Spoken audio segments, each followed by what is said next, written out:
that revenge pulse. Some stories don't start with a fight. They start with a small instruction that's meant to sound normal. A message that treats a grown woman like a problem to be managed. Tamsin Cole's experience matters because the hurt wasn't a single blow. It was the steady way her own home kept making her disappear, and how long she trained herself to accept it. This is where she lets it come out the way it actually happened. I was halfway through a client revision when my phone lit up on the corner of my desk. Logan's name. I didn't open it right away. Not because I was scared, more because I already knew the tone. Like the house was a place I had to earn access to. The message came through anyway. Hey, we've got people coming over tonight. Don't come home yet. Just give us a few hours. A few hours. Like my life was something that could be pushed to the side and put back when they were done. My laptop fan hummed. The little clock on my screen said I still had work to finish. I stared at that text until my eyes started to sting. I typed back, okay. Then I added, how long? No response. I waited a minute. 2. The typing bubbles never showed. I closed my laptop, grabbed my keys, and drove toward the house anyway. Not to crash the party, just to see if they were really doing it again. Just to prove to myself I wasn't making it up. When I pulled onto our street, there were cars lining the curb like it was a holiday. Music thumped faintly through closed windows. Warm light spilled from the front of the house. Our house. I parked a little down the block and sat with my hands on the wheel. Another buzz. This one was my mom. Sweetheart, can you stay out a bit longer? Logan invited some friends. You know how he gets. I stared at that word. Sweetheart, like it softened the fact that I'd been told not to come home. I called her. She picked up on the first ring. Her voice came in bright. Too bright. Hi, honey. I live there. A pause, then a quick little sigh. Don't do this tonight. Please. Just be flexible. Flexible as me eating dinner in a parking lot. She lowered her voice like I was embarrassing her even though no one could hear me. You're being dramatic. Logan's trying to have a good night. He always has a good night. Behind her, I heard laughter. A man's voice. Logan's, loud and easy. Mom, who is that? Just Tamsin, Mom answered. Like my name was a small inconvenience. We noticed how easily they said it. Like she was a footnote in her own home. My throat went tight. Tell him I'm coming in. Mom's voice sharpened. No, don't. You'll make it weird. Funny. It's never weird when I pay the electric bill. She didn't deny it. She went quiet, then tried again. Softer. Honey, you know we're doing our best. I laughed once. Short and ugly. I'll be back when you're done pretending I don't exist. I hung up and sat there with the phone on my lap, staring at the house lights like they belonged to somebody else. Then I opened my notes app and wrote one line. Start the exit. If this lands heavy, let it land. You can leave a few words in the comments and stay with us. The next morning, the kitchen smelled like bacon and coffee. Logan was already there, barefoot, leaning against the counter like the place belonged to him down to the grout. He didn't look up when I walked in, just slid his phone across the counter so the screen faced me. Utility bill came in. He muttered, You good to cover it this month too. I glanced at the number. Electric, internet, water, all rolled together like a habit no one questioned anymore. I paid last month. Yeah. And he finally looked at me. Lazy smile. You live here. Mom set a plate in front of him, kissed the top of his head, then turned to me with the same tight smile she used on neighbors. You know how things are right now, she said. We're all pitching in. Logan snorted. By all, she means you. Dad sat at the table scrolling his phone, not looking up. He stirred his coffee once, slow, like he'd already decided how this would go. I opened the fridge and pulled out the yogurt I bought myself. My name was written on the lid in Sharpie. That had started a few months back, after Logan joked about how I ate his food. You should be grateful, Logan added, still smiling. A lot of people don't get free housing. I shut the fridge a little harder than I meant to. It's not free. I pay for half the house. Mom waved her hand. That's not what he meant. It is exactly what I meant. Logan took a bite of bacon. We let you stay here. The least you can do is handle bills. That word again. Let. I stood there with the spoon in my hand, yogurt melting because I'd forgotten to eat it. Dad finally spoke without lifting his eyes. Let's keep it calm. I laughed under my breath. Not loud, just enough to feel it leave my chest. Calm as me not coming home when you have parties. I said, calm as me eating dinner in my car. Calm as pretending I'm a guest in my own room. Mom's face tightened. Don't exaggerate. Logan leaned back, chair creaking. You're always so sensitive. Nobody's kicking you out. No, I said. You're just making it clear I don't belong. Silence sat there longer than it should have. Dad cleared his throat and stood. Coffee untouched. Everybody's under stress, he said, already walking away. We'll talk later. Logan grinned at me like he'd won something. I took my bowl, my keys, and my bag, and went back to my room. I shut the door, locked it, and pulled my laptop out. The house buzzed with voices again by noon. I put my headphones on and worked. That night, another text came through. We're having people over. Can you stay out? I stared at it for a long second. Then I typed back, okay. And underneath it, just for me, I wrote the date. I moved out the way you move when you don't want anyone to notice. A little at a time. Clothes first. My work stuff. The chair from my desk that Logan liked to sit in when he wanted to hover and comment on my calls. I loaded my car early in the mornings and late at night. When the house was either asleep or pretending I wasn't there, nobody asked where my things were going. That part hurt more than I expected. The last trip was a small rented van. I waited until everyone was out. The driveway felt wider than usual without cars blocking it. I took one look at the front door, then pulled it closed behind me. No note. No announcement. I drove straight to my new place and unloaded until my arms shook. When I finally sat on the floor, back against the wall, my phone buzzed. Logan. Not a text. A notification. Someone had tagged me. I opened it standing up, keys still in my hand. The photo was of the driveway. Empty. Clean. My old bedroom window visible above the garage. The caption sat underneath it, bold and casual. Finally moved out. Guess freeloaders grow up eventually. The likes climbed while I watched. Hundreds. People I recognized. Neighbors. Friends of my parents. A few of Logan's co-workers. Mom commented next. 7 years of patience. Time to breathe again. Dad didn't write anything. His name still showed up under the post, though. He'd liked it. I felt something go very still in my chest. I scrolled through the comments slowly. Some were jokes.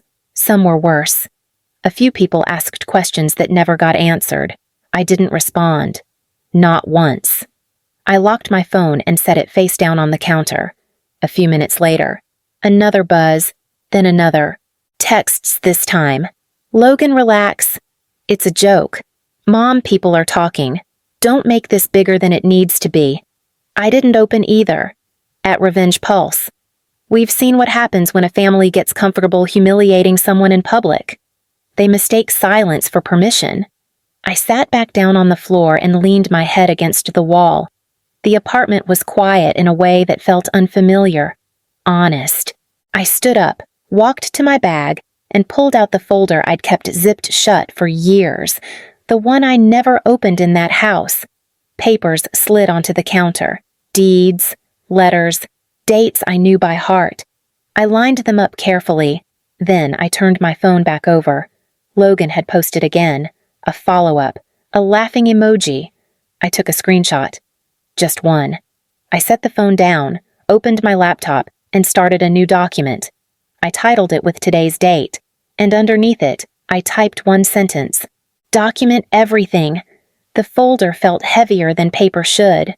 Not because of what was inside, but because I'd carried it for so long without opening it in front of anyone who mattered, I spread everything across the kitchen counter in my new place. The laminate was cheap and already scratched, but it was clean. Mine. I smoothed the pages the way my grandmother used to smooth tablecloths, slow and exact. Evelyn Frost had hated clutter. She liked lines, dates, things that could be checked twice. I remembered the lawyer's office the week after her funeral. The waiting room smelled like lemon cleaner and old carpet. Mom cried the whole time, loud, shaking sobs that pulled attention. Logan sat with his ankle crossed over his knee, scrolling, bored already. Dad stared at the framed certificates like he was shopping for authority. The lawyer called my name first. That surprised everyone. He slid a thin folder across the desk. Not thick, not dramatic. Just enough. This property was placed in a trust 12 years ago, he explained. Calm, like he'd said it before. Evelyn was very specific. Mom's crying stopped so fast it was almost impressive. The house was mine. Not split, not shared, mine. Logan laughed once, sharp. That can't be right. The lawyer didn't react. He just turned a page. Mom tried to smile. It didn't land. There must be a mistake. We've lived there forever. Yes, the lawyer said, still calm, as occupants. He explained the condition. They could live there as long as they wanted. No rent required, no deadline. But ownership stayed with me. Evelyn had written that part herself. In blue ink, careful letters. She didn't trust me, Mom said later in the car, like it was a joke she wanted sympathy for. Nobody asked what Evelyn trusted me with. Back in my apartment, I read the line again. The one about respectful occupancy. The one about exploitation voiding permission. I hadn't imagined any of it. The bills, the pressure, the way Logan said we let you stay here, the way Mom talked about sacrifice like it was currency. My phone buzzed on the counter. Another message from Mom. Your grandmother would be ashamed of how you're acting. I didn't answer. I stacked the papers neatly and slid them back into the folder. Then I placed it in the drawer by the sink. Easy reach. No hiding. I wasn't angry. Not yet. But I was done pretending I didn't know what I was holding. I didn't tell anyone I was looking. That was the rule I set for myself early on. No comments, no opinions, no warnings disguised as concern. I searched at night after work, laptop balanced on my knees, a mug of reheated coffee going cold beside me. The place I found wasn't impressive. One bedroom, clean lines, a small porch that faced a row of identical doors. The realtor talked about resale value and neighborhood growth. I nodded and let her talk. When she asked who else needed to be on the paperwork, I shook my head. Just me. She smiled like she heard that answer a lot, or maybe not enough. The closing day was quiet, no ceremony, just a stack of documents and a pen that kept slipping out of my fingers because my hands were sweating. When the last page was signed, the woman across the table slid a single key toward me. Congratulations. I thanked her, stood up, and walked outside. I sat in my car for a minute before starting the engine. Not because I was overwhelmed, more because nothing was pushing me to leave. That felt new. The first night, I ate dinner on the floor. I hadn't bought furniture yet, just a paper plate, a fork, and silence that didn't ask anything from me. I checked my phone once. There were messages waiting. I didn't open them. Instead, I opened my calendar and counted forward. 7 days. That felt right. Enough time for them to get comfortable. Enough time for the post to keep collecting laughs. Enough time for the story they were telling about me to settle into something they believed. At Revenge Pulse, we've learned that people reveal the most when they think the moment has passed. On the 3rd day, Logan texted, "So dramatic to leave like that." I read it and set the phone back down. On the 5th day, Mom called. I watched it ring until it stopped. By the 7th morning, I woke up without my jaw clenched. I made coffee. Real coffee. the kind that didn't have to be hidden in my room or labeled with my name. I pulled the folder from the drawer and laid it on the table. Then I opened a blank document and started drafting something simple. Clear, clean. 2 options. Dates, terms, no explanations, no emotion. When I finished, I saved the file, closed the laptop, and took a slow breath. It was time to stop waiting for permission. I sent the letter on a Tuesday morning. Certified. Signature required. I sent the same thing by email right after, attached as a plain document with no formatting flair. Just text, dates, numbers written out, nothing that could be misread as a mood. I didn't wait by the phone. I made breakfast, rinsed the mug, opened my laptop, and answered client messages like it was any other day. That lasted about 9 minutes. Then my phone started vibrating across the table. Logan first. Call after call, stacked so tight they blurred together. I let it ring until it stopped. Mom came next. 1 missed call, then another. A voicemail popped up. I didn't listen. Dad sent a text. Short, sharp. This isn't funny. Call me. I finished my email before picking the phone up. When I finally answered, it was Logan again. I put it on speaker and set the phone down between my hands. "What the hell is this?" he demanded. No greeting. No pause. "You can't be serious." "It's very clear," I said, keeping my voice even. 2 options. Pick one. "You don't get to do this." His laugh sounded thin. "We're family. That's not a lease." Mom cut in on another line. She must have been sitting right next to him. Her voice came through high and breathless. "How could you embarrass us like this? After everything we've done for you." I waited until she finished. Then a beat longer. "You have the house because Evelyn allowed it," I said. "That's all." Silence. Then Logan again. Louder. "You really expect us to pay that?" "It's the market rate," I replied. "Month to month. Utilities in your names." Dad finally spoke. Calm. Controlled. The voice he used when he wanted to sound reasonable. "You're being manipulated," he said. "Someone put this in your head." "No," I answered. "I wrote it myself." Mom's tone shifted fast. Tears this time. The kind meant to pull you back into place. "You're breaking my heart," she said. "People are already talking." I looked down at the table. The scratch near the edge where I'd dropped my keys that morning. "All communication needs to be in writing," I said. "You can reply to the email." Logan swore under his breath. "You think you've won. I think you have the letter," I said. "That's enough." I ended the call before anyone could fill the space. A few seconds later, my inbox refreshed. Subject line, "This is insane." I didn't open it right away. I stood up, walked to the window, and let the quiet settle back in. The notice came in an email from a law office I didn't recognize. The subject line used my full name, spelled correctly, which told me they'd already done a little homework. I read it once, then again. Slower. Logan was claiming implied ownership, family reliance, years of contribution. The language tried to sound official, but it leaned hard on feelings dressed up as facts. I closed my laptop and stood at the sink, hands resting on the edge. The tap dripped once. I tightened it until it stopped. Mom called an hour later. I let it go to voicemail. Her message came through shaky, urgent. "Your brother didn't want this. You left us no choice." Dad followed with a text that read like a warning. "We're taking this seriously now." I forwarded both to a folder and labeled it with today's date. That afternoon, I sat on the floor with the folder from my drawer open in front of me. Trust documents. Property tax records with my name printed clean at the top. Insurance statements. The utility bills Logan had asked me to cover. Month after month. All addressed to me. I added screenshots. Texts telling me not to come home. Messages about parties.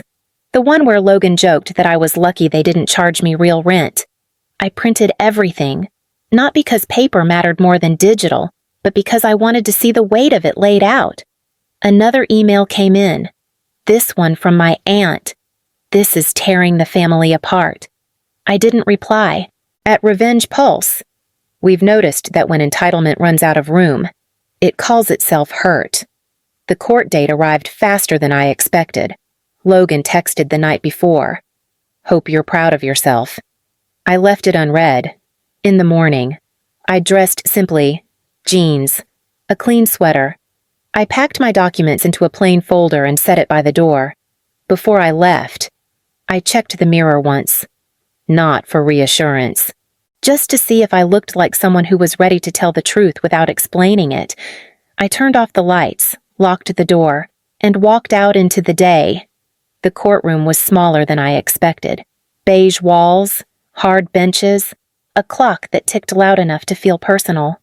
Logan sat across from me in a jacket I'd never seen him wear before. He looked confident, like he'd practiced this version of himself.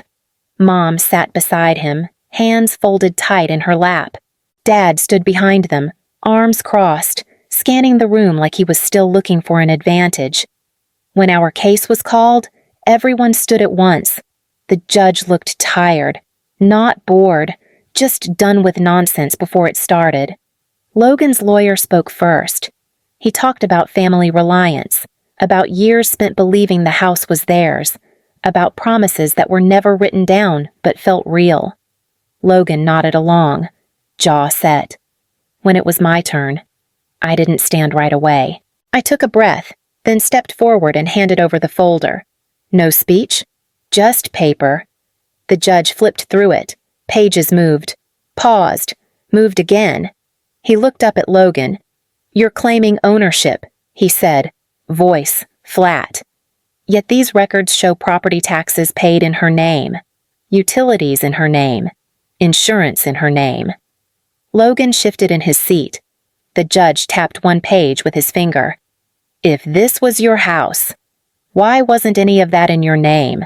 The room went quiet in a way that felt heavy, not dramatic. Mom leaned toward Logan, whispering. He didn't answer. The judge turned to me briefly. Thank you. That was it. A few minutes later, the decision came down. Clear, procedural, final. Logan stood too fast. Mom reached for his arm. Dad stared at the floor. I gathered my papers, slid them back into the folder, and walked toward the door. No one followed. The clock kept ticking as I stepped outside. I didn't go back right away. When I finally did, it was early, before the street woke up. The house looked the same. White siding, trim that needed paint. A place that had held too much noise for too long. I walked through once. Slowly, no rush. I opened windows. Let air move where it hadn't been allowed to. I didn't take anything. I didn't leave anything behind. I kept the house. Not to prove a point. Not to punish anyone. I kept it because it belonged to Evelyn, and because selling it would have felt like erasing the one person who never asked me to shrink. I lease it now. Quiet tenants, clear terms, everything in writing. My life is smaller and calmer. Mornings are just coffee and a screen and work that stays work. My phone doesn't buzz with permission requests anymore. I don't miss them the way I thought I would. I miss the version of myself that didn't need to explain where she stood. Tamsin Cole finally knows where she stands. We stay close to stories like this. If it settled something in you, you can sit with that for a moment before moving on.